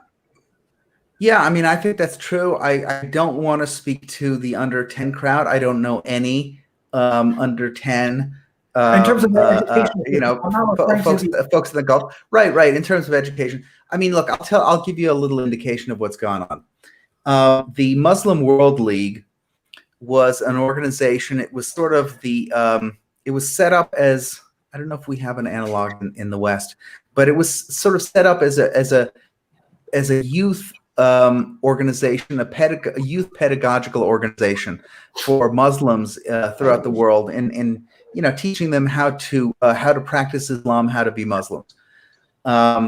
It was run by the Muslim Brotherhood. It was formed and run by the Muslim Brotherhood. They were distributing Hassan al-Banna and Qaradawi and Sayyid Qutb materials to Muslims all over the world. I know because I literally collect these books. In English, they make these little, they used to make these cute little books of Muslim Brotherhood literature. Well, not so long ago, a few years ago, the Saudis completely revamped the Muslim World League. Actually, interesting aside, the guy who used to run the Muslim World League was Huma Abedin's dad, which her late father, which at the time it was straight up brotherhood. But the Saudis went and they cleaned it out, and they made it into an instrument of interfaith outreach. And they put Dr. Alisa in charge of it, and he's gone to Auschwitz, and he's written some amazing things for Western audiences, and also for Muslim audiences in the East. So I think there has been a very big effort with a lot of money put behind it in order to sort of engage on the interfaith level. But I did have a piece. I wrote a piece in the Federalist about how interfaith dialogue is nonsense and counterproductive unless you deal with states as states, because it doesn't get you anywhere. To have nice, cozy feelings about Jews or Muslims or Christians or whatever. That's nice. But at the end of the day, that doesn't move the ball forward in a real way when it comes to real people's lives and problems and things like that. So the steps that these countries are taking diplomatically with Israel are a lot more significant than any kind of than billions poured into interfaith outreach. And to their credit, both the Saudis and the Emiratis, I mean, heck, nobody's been as eager to spend money on interfaith outreach as the Emiratis. They're building a massive center. They're building what could be the biggest synagogue per square foot in the world. Really? In Abu Dhabi, yeah. Wow. Does that? I mean, that's nice and great, and That's pretty awesome. and touching and beautiful. Yeah, of course. But at the end of the day, dealing state to state is a lot more meaningful, because then you actually have results. You have countries and nations that have interests, strategic, economic, military, diplomatic interests that problems that can actually be solved, as opposed to kumbaya moments. Jake, it's all up to you now. We're going to close out on that. So, I know this is a subject of great interest here. Well, notice how at the peace deal signing between UAE, Bahrain, and Israel, both of the Arab leaders, the UAE leader and the Bahraini leader, mentioned the younger generation. Because they understand two things. They understand that economically there's not enough oil jobs, and the economics are not good for that generation. There's not enough jobs for them. But they also understood something else, which is they need to tell those young people that these Jews that you're going to be working with in Israel are not subhuman. They can be people that you can deal with. Don't listen to the Islamist genocidal stuff. So they understand that this goes hand in hand. You're not going to have economic expansion in this country and in this world unless they start dealing with Israel. And that's the great way to finish it. You guys broke the record. That's not even fair, because it's not fair. Last week we did something with Rajiv and Harsh, and that went an hour 48, and that was awesome. And you guys went an hour and 56. So you guys I guarantee you guys are going to hold forever this record of the length of my Periscopes, and it's been so informative. So I really want to thank both of you guys. There are still so many questions, and my apologies that it's going to be difficult for us to go through any of them any further. And I want to thank everybody so much for their time and for their very thoughtful and very respectful comments. And I saw many, even where there were some disagreements, and people were just so respectful to each other. And I appreciate that so much. And to both of you for really helping all of us kind of better understand the nuances and the diplomacy and kind of what's going on. And did we touch on the military contracts that we're seeing now, Jake? I know. Well, we talked about the UAE and how the Israelis are no longer going to object to them getting the F-35. But yeah, there's been some deals between Elbit Systems, which is a great stock to follow, ESLT on the NASDAQ. There's already been some stories there. So if you look that up on Google, you'll see some of the deals that have been made. And you said before they used to fit their airplanes in a very specific way, the F-15s? Oh, well, the F-35, the Israelis tricked out a couple of years ago. So the F-35 that the Israelis use is going to be a lot different than the one that the UAE gets to use, which is one of the reasons why there's less of an objection there. Oh, that's really interesting. So thank you for including that. And I'm glad I remembered it was from our earlier conversation. So I am going to click end broadcast in just a moment. If you guys would be kind enough to stay here with me, that'd be great. But for everybody else, we're all going to be saying goodbye. And I want to thank everybody for allowing Jake and Dave and myself to be on your Twitter feed today. And hopefully we were good guests. So thank you very much. Thank you, Jake. And thank you, Dave. Thank you. Thank you. Thank you, everybody. Bye-bye. And I'm going to press it now. Bye-bye.